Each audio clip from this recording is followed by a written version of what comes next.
کاش کہ تو دیکھتا جب فرشتے کافروں کی روح قبض کرتے ہیں، ان کے منہ پر اور سرینوں پر بار مارتے ہیں اور کہتے ہیں تم جلنے کا عذاب چکھو۔ بسم اللہ الرحمن الرحیم۔ السلام علیکم ورحمۃ اللہ وبرکاتہ۔ محترم ناظرین، آپ دیکھ رہے ہیں یوٹیوب چینل حسن خورشید آوان اور میں خورشید احمد ہوں۔ آئیے قرآن پڑھیں کے سلسلے میں ہمارا آج کا سبق ہے سورۃ الانفال کی آیت نمبر 49 سے آیت نمبر 58 تک کا ترجمہ اور تفسیر مختصراً۔ یہ سورۃ الانفال قرآن پاک کی 8ویں سورت ہے اور یہ 10واں پارہ چل رہا ہے، جبکہ 10ویں پارے کا یہ رکوع نمبر 3 ہے اور سورۃ الانفال کا یہ 7واں رکوع ہے۔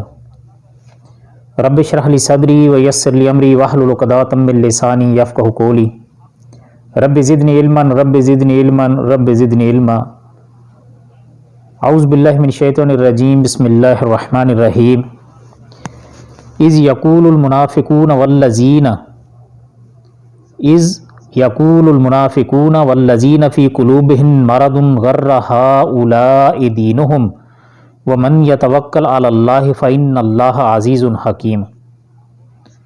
اس کا مطلب ہوتا ہے جب، یقول یعنی کہنے لگے، المنافقون منافق جمع ہے، منافق کی جمع ہے منافقون، والذی اور وہ جو کہ فی قلوبہم ان کے دلوں میں مرض مرض غر مغرور کر دیا، ہؤلاء کا مطلب ہوتا ہے انہیں، دینہم ان کا دین، ومن اور جو یتوکل بھروسہ رکھ کرے، اللہ اللہ پر، فإن تو بے شک، اللہ کا معنی اللہ ہی ہے، عزیز غالب، حکیم حکمت والا۔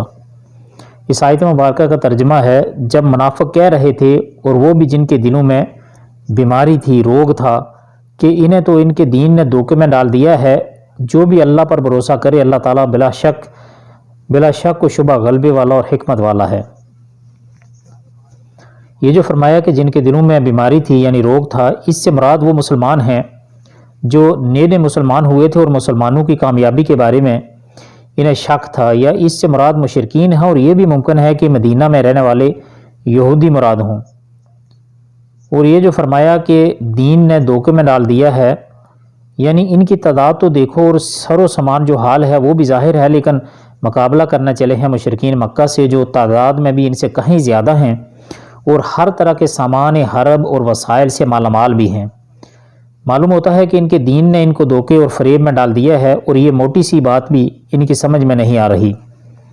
اللہ تعالیٰ نے فرمایا ان اہل دنیا کو اہل ایمان کی عزم و ثبات کا کیا اندازہ ہو سکتا ہے جن کا توکل اللہ کی ذات پر ہے، جو غالب ہے، یعنی اپنے پر بھروسہ کرنے والوں کو وہ بے سہارا نہیں چھوڑتا، اور حکیم بھی ہے، اس کے ہر فعل میں حکمت بالغہ ہے جس کے ادراک سے انسانی عقلیں قاصر ہیں۔ وَلَوْ تَرَىٰ إِذْ يَتَوَفَّى الَّذِينَ كَفَرُوا الْمَلَائِكَةُ يَضْرِبُونَ وُجُوهَهُمْ وَأَدْبَارَهُمْ وَذُوقُوا عَذَابَ الْحَرِيقِ۔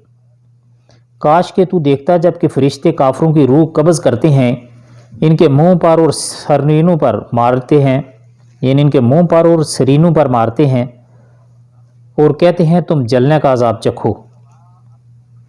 بعض مفسرین نے اسے جنگ بدر میں قتل ہونے والے مشرکین کی بابت قرار دیا ہے۔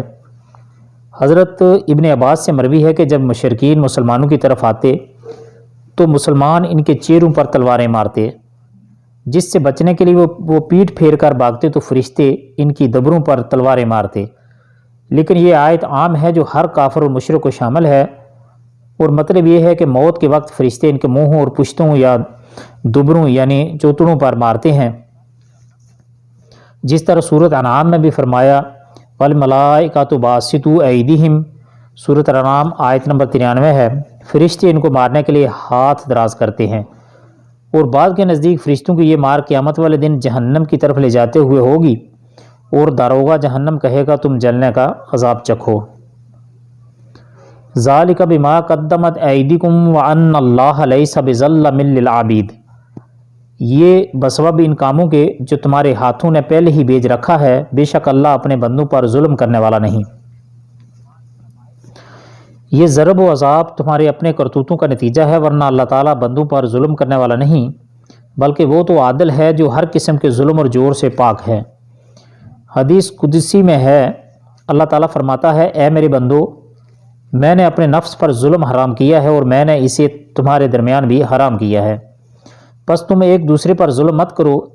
اے میرے بندو، یہ تمہارے اعمال ہیں جو میں نے شمار کر کے رکھے ہوئے ہیں، پس جو اپنے اعمال میں بھلائی پائے اس پر اللہ کی حمد کرے، اور جو اس کے برعکس پائے تو وہ اپنے آپ کو ملامت کرے۔ یہ حدیث شریف صحیح مسلم شریف کی ہے۔ کداب آل فرعون والذین من قبلہم کفروا بآیات اللہ فاخذہم اللہ بذنوبہم ان اللہ قوی شدید العقاب۔ مثل فرعونوں کے فرعونیوں کی طرح ان کی بھی مثال ہے کہ حال اور ان سے اگلوں کے کہ انہوں نے اللہ کی آیتوں سے کفر کیا، پس اللہ نے ان کے گناہوں کے باعث انہیں پکڑ لیا۔ اللہ تعالیٰ یقیناً قوت والا اور سخت عذاب والا ہے۔ مثل فرعونیوں کے حال کے اور ان سے اگلوں کے مطلب یہ کہ دہبن کے معنی ہیں عادت، کاف تشبیہ کے لیے ہے، یعنی ان مشرکین کی عادت یا حال اللہ کے پیغمبروں کے جھٹلانے میں اسی طرح ہے جس طرح فرعون اور اس سے قبل دیگر منکرین کی عادت یا حال رہا ہے۔ ذالک بأن اللہ لم یک مغیرا نعمتا انعامها علی قوم حتی یغیروا ما بانفسہم وان اللہ سمیع علیم۔ یہ اس لیے کہ اللہ تعالیٰ ایسا نہیں کہ کسی قوم پر کوئی نعمت انعام فرما کر پھر بدل دے جب تک کہ وہ خود اپنی اس حالت کو نہ بدل دے جو کہ ان کی اپنی تھی، اور یہ کہ اللہ سننے والا جاننے والا ہے۔ اس حالت کو نہ بدل دیں جو کہ ان کی اپنی تھی، مطلب یہ کہ اس کا کہ جب تک کوئی قوم کفران نعمت کا راستہ اختیار کر کے اور اللہ تعالیٰ کے احکام سے اعراض کر کے اپنے احوال و اخلاق کو نہیں بدل لیتی، اللہ تعالیٰ اس پر اپنی نعمتوں کا دروازہ بند نہیں فرماتا۔ دوسرے لفظوں میں اللہ تعالیٰ گناہوں کی وجہ سے اپنی نعمتیں سلب فرما لیتا ہے، اور اللہ تعالیٰ کے انعامات کا مستحق بننے کے لیے ضروری ہے کہ گناہوں سے اجتناب کیا جائے۔ گویا تبدیلی کا مطلب یہ ہے کہ قوم گناہوں کو چھوڑ کر اطاعت الہی کا راستہ اختیار کرے۔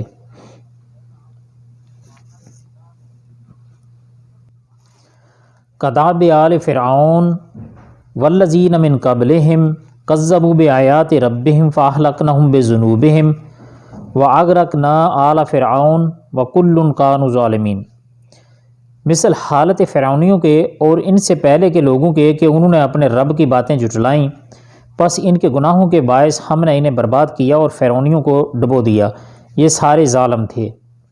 یہ اس بات کی تاکید ہے کہ جو پہلے گزری، البتہ اس میں ہلاکت کی صورت کا اضافہ ہے کہ انہیں غرق کر دیا گیا۔ علاوہ ازیں یہ واضح کر دیا کہ اللہ نے ان کو غرق کر کے ان پر ظلم نہیں کیا، بلکہ یہ خود ہی اپنی جانوں پر ظلم کرنے والے تھے۔ اللہ تو کسی پر ظلم نہیں کرتا۔ وما ربک بظلام للعبید، سورہ فصلت آیت نمبر 46 ہے۔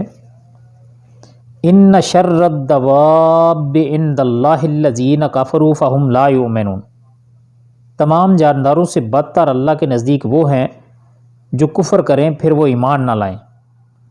شر الناس، لوگوں میں سب سے بدتر کے بجائے انہیں شر الدواب کہا گیا ہے، جو لغوی معنی کے لحاظ سے تو انسانوں اور چپائیوں وغیرہ سب پر بولا جاتا ہے، لیکن عام طور پر اس کا استعمال جانوروں کے لیے ہی ہوتا ہے۔ گویا کافروں کا تعلق انسانوں سے ہے ہی نہیں، کفر کا ارتکاب کر کے وہ جانور بلکہ جانوروں سے بھی بدتر جانور بن گئے ہیں۔ الذین عاہدت منہم ثم ینقضون عہدہم فی کل مرۃ وہم لا یتقون۔ جن سے تم نے عہد و پیمان کر لیا پھر بھی وہ اپنے عہد و پیمان کو ہر مرتبہ توڑ دیتے ہیں اور بالکل پرہیز نہیں کرتے۔ یہ کافروں ہی کی ایک عادت بیان کی گئی ہے کہ ہر بار نقص عہد کا ارتکاب کرتے ہیں اور اس کے نتائج سے ذرا نہیں ڈرتے۔ بعض لوگوں نے اس سے یہودیوں کے قبیلے بنو قریظہ کو مراد لیا ہے، جن سے رسول اللہ صلی اللہ علیہ وآلہ وسلم کا یہ معاہدہ تھا کہ وہ کافروں کی مدد نہیں کریں گے، لیکن انہوں نے اس کی پاسداری نہیں کی۔ فَإِمَّا تَثْقَفَنَّهُمْ فِي الْحَرْبِ فَشَرِّدْ بِهِمْ مَنْ خَلْفَهُمْ لَعَلَّهُمْ يَذَّكَّرُونَ۔ پس جب کبھی تو لڑائی میں ان پر غالب آ جائے، انہیں ایسی مار مار کے ان کے پچھلے بھی بھاگ کھڑے ہوں، ہو سکتا ہے کہ وہ عبرت حاصل کریں۔ شرد بہم کا مطلب ہے کہ ان کو ایسی مار مار کے جس سے ان کے پیچھے ان کے حمایتیوں اور ساتھیوں میں بگدڑ مچ جائے، حتیٰ کہ وہ آپ کی طرف اس اندیشے سے رخ ہی نہ کریں کہ کہیں ان کا بھی وہی حشر نہ ہو جائے جو ان کے پیش رو یعنی آگے جانے والوں کا ہوا ہے۔ وَإِمَّا تَخَافَنَّ مِنْ قَوْمٍ خَيَانَةً فَانْبِذْ إِلَيْهِمْ عَلَىٰ سَوَاءٍ إِنَّ اللَّهَ لَا يُحِبُّ الْخَائِنِينَ۔ اور اگر تجھے کسی قوم کی خیانت کا ڈر ہو تو برابری کی حالت میں ان کا عہد نامہ توڑ دے، اللہ تعالیٰ خیانت کرنے والوں کو پسند نہیں فرماتا۔ خیانت سے مراد معاہد قوم سے نقص عہد کا خطرہ اور برابری کی حالت میں کا مطلب ہے کہ انہیں باقاعدہ مطلع کیا جائے کہ آئندہ ہمارے اور تمہارے درمیان کوئی معاہدہ نہیں، تاکہ دونوں فریق اپنے اپنے طور پر اپنی حفاظت کے ذمہ دار ہوں، کوئی ایک فریق لا علمی اور مغالطے میں نہ مارا جائے۔ یعنی یہ نقص عہد اگر مسلمانوں کی طرف سے بھی ہو تو یہ خیانت ہے جسے اللہ پسند نہیں فرماتا۔ حضرت معاویہ اور رومیوں کے درمیان معاہدہ تھا، جب معاہدے کی مدت ختم ہونے کے قریب آئی تو حضرت معاویہ رضی اللہ تعالی عنہ نے روم کی سرزمین کے قریب اپنی فوجیں جمع کرنی شروع کر دیں۔ مقصد یہ تھا کہ معاہدے کی مدت ختم ہوتے ہی رومیوں پر حملہ کر دیا جائے، اور عمر بن ابسہ کے علم میں یہ بات آئی تو انہوں نے ایک حدیث رسول بیان فرمائی اور اسے معاہدہ کی خلاف ورزی قرار دیا، جس پر حضرت معاویہ نے اپنی فوجیں واپس بلا لیں۔ محترم ناظرین، یہ تھی ہماری آج کی ویڈیو اور یہ تھا ہمارا آج کا درس۔ امید ہے آپ کو ویڈیو اچھی لگے گی۔ اللہ تعالیٰ سے دعا ہے کہ اللہ تعالیٰ ہمیں قرآن پاک کو صحیح سمجھ کر پڑھنے اور اس پر عمل کرنے کی بھی توفیق عطا فرمائے۔ اللہ تعالیٰ ہمارے اعمال کو قرآن پاک میں بیان کردہ احکامات کے مطابق بنا دے۔